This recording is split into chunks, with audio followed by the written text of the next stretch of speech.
Bom, então na aula de hoje nós vamos entender o que é o verbo to be. Polêmico, eu sei, muitas pessoas têm trauma com o verbo to be, mas a intenção dessa aula é justamente desvendar esse verbo tão temido e traumático por causa da escola tradicional, certo? Então a primeira coisa que você precisa saber é: o verbo to be significa ser ou estar. Tá, mas isso eu já tô cansado de saber, teacher, que o verbo to be significa ser ou estar. Essa normalmente é a coisa que as pessoas mais fixam na memória por causa da escola.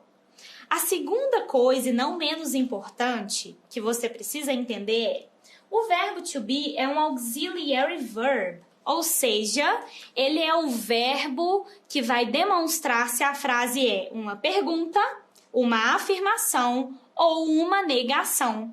Ou seja, ele é muito importante, porque ele fala sobre ser, eu sou, eu estou, e ele também faz perguntas. É com o verbo to be que a gente vai falar que, por exemplo, eu não sou, eu sou, eu estou, certo? Então nós vamos ver justamente isso nesta aula.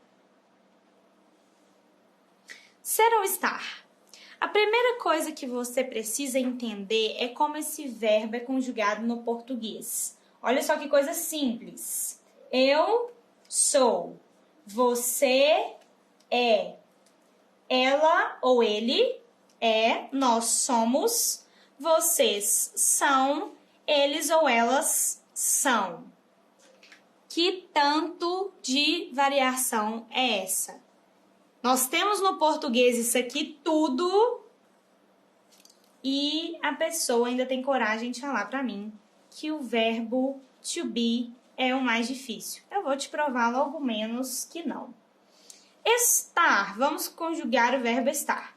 Eu estou, você está, ele ou ela está, nós estamos, vocês estão, eles ou elas estão. Novamente, a gente tem uma variedade aí nesse verbo depois de cada sujeito. E isso porque eu não dei ênfase no vós, no tu, nesses dois verbos. Mas não vem ao caso falar desses sujeitos e dos verbos, suas conjugações aqui, sobre o verbo ser ou estar, mas vamos dar sequência, né? Eu acredito que você já não está mais pensando que o to be, o inglês, na verdade, é mais difícil. Então, vamos seguir. To be. Então, como que fica, afinal de contas, o verbo to be flexionado no inglês? Vamos lá. I am, you, we, they, are, he, she, it, is. Essas são as variações do be no inglês. Enquanto a gente tem aquele tanto no português, nós não temos tanta variação aqui no inglês. Muito menos, na verdade, certo? Porque be serve tanto para ser quanto para estar. Então, esse I am, ele significa o quê? Ao mesmo tempo que ele significa eu sou, também significa eu estou. Tranquilo? Vamos pegar aqui então you. You are. Você. Você é ou está. Tranquilo? Muito, muito fácil. Não é mesmo? Então agora nós vamos trabalhar de uma maneira bem breve as conjugações que a gente chama de contractions. Por quê? Essas conjugações estão contraídas, elas estão de uma maneira mais usual, mais fácil de ser utilizada e comumente mais usadas também. Então, nós temos your, we're, their, his, she's, its. Teacher, o que isso significa? Não muda em nada o significado dessas contrações para you are, they are, and we are. Tranquilo? A mesma coisa com his, she's and its. His, she is, it is. Muito, muito tranquilo e fundamental para que você saiba que não existe diferença. A diferença está simplesmente na praticidade e na ênfase que você quer dar àquilo que você está falando, mas não existe diferença gramatical aqui, certo? A gente está vendo aqui apenas uma contração. Houve uma junção das duas palavras, o sujeito e o verbo, para facilitar a comunicação, ok? Seguindo, nós temos alguns exemplos de frases com o verbo to be na afirmativa, ou seja, I am the English teacher, nós temos aqui o am, I am. We are here, nós estamos aqui. They are at home, eles ou elas estão em casa. Como que eu vou saber então, teacher, se são eles ou elas? Depende do contexto em que essa frase pode estar inserida, certo? She is very intelligent. She is. He is boring sometimes. Ele é chato às vezes. You are my student. You are.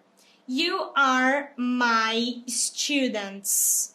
Então, aqui, novamente, para dar uma ênfase, nós temos you are my student, only one person, uma pessoa só, and you are my students. Vocês são meus alunos. Nós temos mais de uma pessoa. Por que eu estou dando ênfase nisso? Porque, novamente, dependendo do contexto, nós podemos usar o you para falar de mais de uma pessoa, vocês, ou para falar de uma pessoa só, você. Nós vimos que o verbo to be, além de ser traumático para muita gente e significar ser ou estar, ele também é um verbo auxiliar. E nós vamos ver na prática como isso se dá.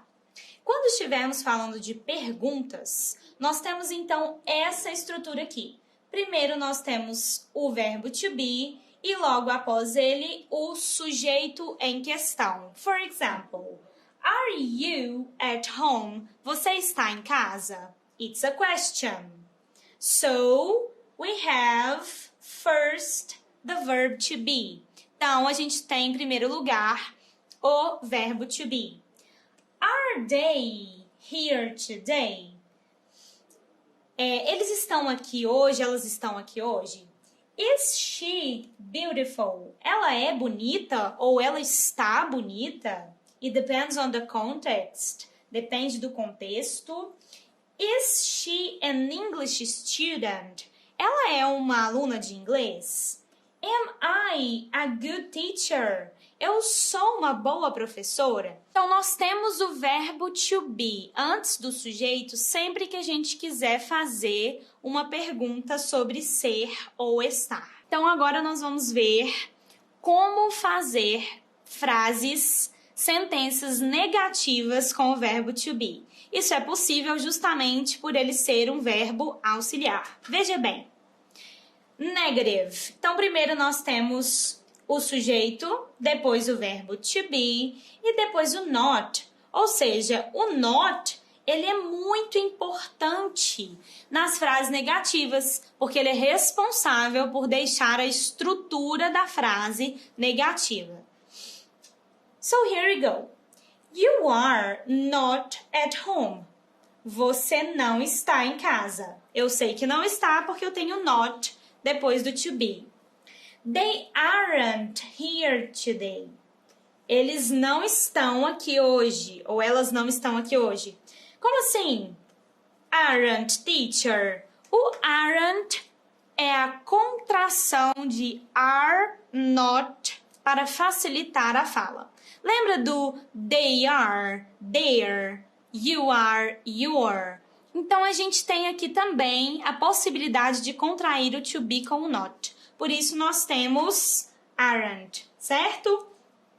She is not beautiful. Ela não é ou não está bonita. He isn't an English student. Então, aqui nós temos o is mais not, que é exatamente esse isn't. Assim como aren't é o are plus not. Simplesmente para facilitar a nossa fala. I'm not a bad teacher. Eu não sou uma professora de inglês ruim, né? Então aqui a gente pode não só contrair o to be com o not, como podemos também contrair o sujeito com o verbo to be, que é o caso do am not, certo? Por que eu dei essa ênfase aqui no am not? Porque não é possível contrair am de I am com o not. Por isso existe a possibilidade de falar am not, certo?